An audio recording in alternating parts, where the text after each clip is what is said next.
Naskah konten ini dibuat sebelum spoiler chapter 328 beredar di Twitter.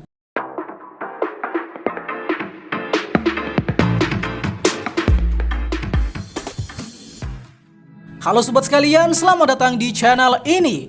Beberapa dari kita pastinya sudah membaca My Hero Academia chapter 327. Dan sebenarnya chapter kali ini adalah chapter yang cukup santai, mengingat ini adalah chapter transisi untuk bergeser ke arc selanjutnya yang bakal lebih padat lagi.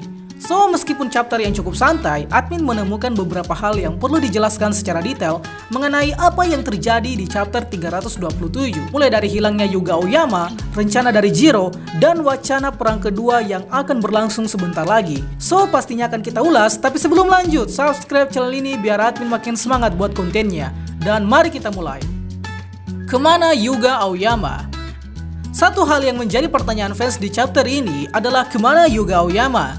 Pertanyaan ini dilontarkan ketika di chapter 327, Aoyama tak muncul sama sekali, padahal seluruh siswa laki-laki berperan untuk memaksa Deku agar mandi.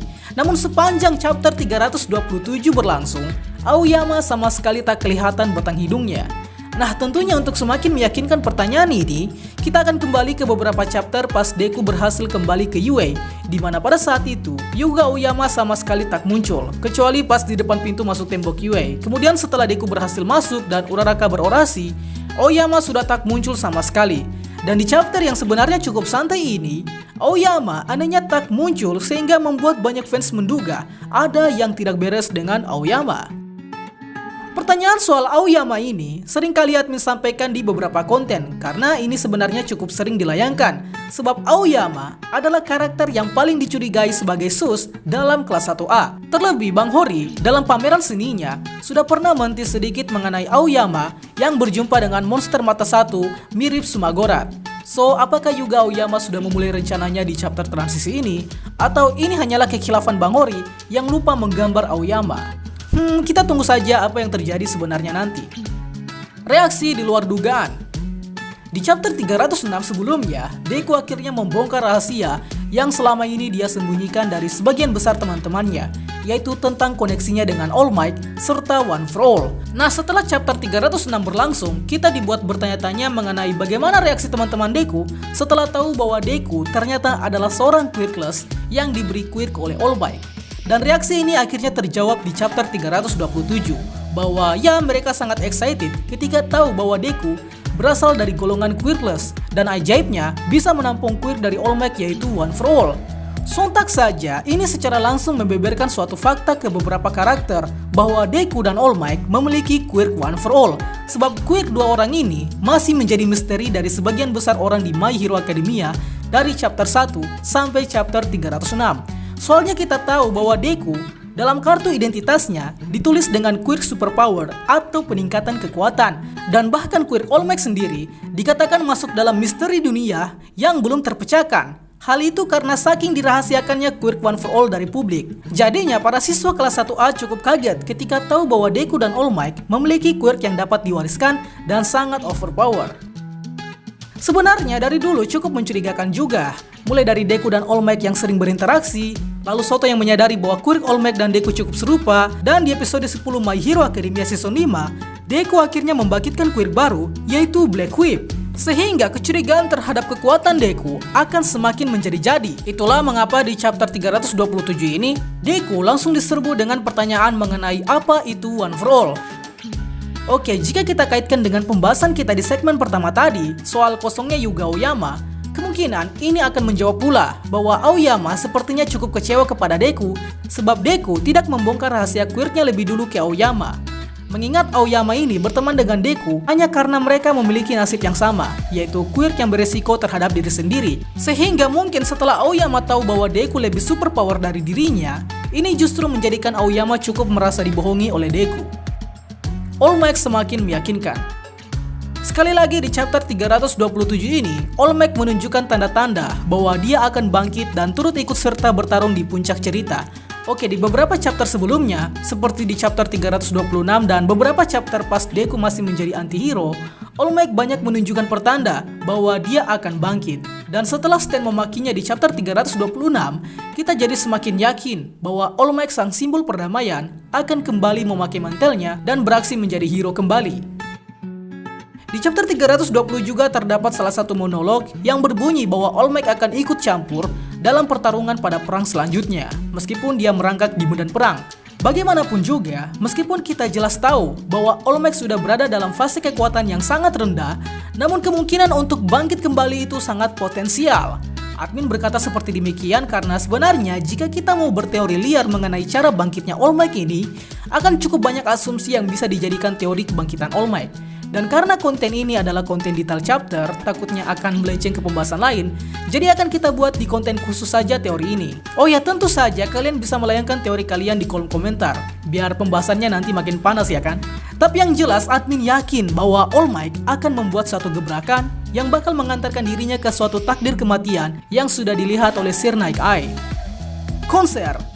Di chapter ini kita diperlihatkan mengenai rencana Jiro yang bakal membuat pertunjukan konser untuk warga pengungsi, yang mana tentunya ini suatu keputusan yang tepat bagi Jiro, sebab Jiro memiliki bakat pula untuk menghibur masyarakat. Keinginan Jiro yang ingin membuat konser ini sebenarnya tidak lepas dari pembentukan karakter yang sudah dia bangun saat arc festival sekolah di season 4 yang lalu, yang mana dahulu Jiro sebenarnya kurang percaya diri terhadap bakatnya dan bahkan menganggap bahwa bermusik dan menjadi hero adalah suatu hal yang berseberangan. Nah, di chapter 327 ini, hasil dari pembangunan karakter Jiro akhirnya ditunjukkan kembali, dan ini akan menjadikan Jiro memiliki peran untuk menolong atau setidaknya membantu masyarakat melupakan rasa takut mereka dari situasi dan kondisi negara yang sudah amburadul. So, ini sebenarnya adalah peran hero yang sesungguhnya, yaitu mengabdi dan membawa ketentraman dalam berbagai situasi dan kondisi.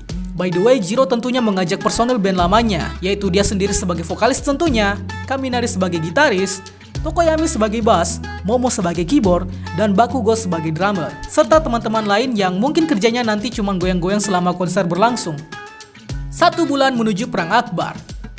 Setelah melakukan penelitian terhadap Nomu, lalu mengumpulkan data dari Kyudai Garaki, maka Hawks akhirnya memiliki kesimpulan bahwa kini mereka setidaknya hanya memiliki 30 hari lebih atau sebulan untuk mempersiapkan diri sebelum baku hantam dengan Shigaraki dan All For One. Hal ini bisa terjadi sebab ternyata untuk memulihkan dan untuk menyempurnakan kekuatan All For One pada Shigaraki membutuhkan waktu 2 bulan setelah perang berlangsung, dan ya 1 bulan telah usai, yang mana pada 1 bulan ini para hero sedang mengatasi para villain yang menghancurkan seluruh penjara kriminal berkuir di seluruh daratan Jepang, sehingga cukup sibuk juga para hero untuk mengatasi problem ini. Itulah mengapa pada arc sebelumnya disebut sebagai arc Villain Hunt atau Tartarus Escape, sebab urusannya adalah mengejar dan melumpuhkan villain yang kabur dari penjara.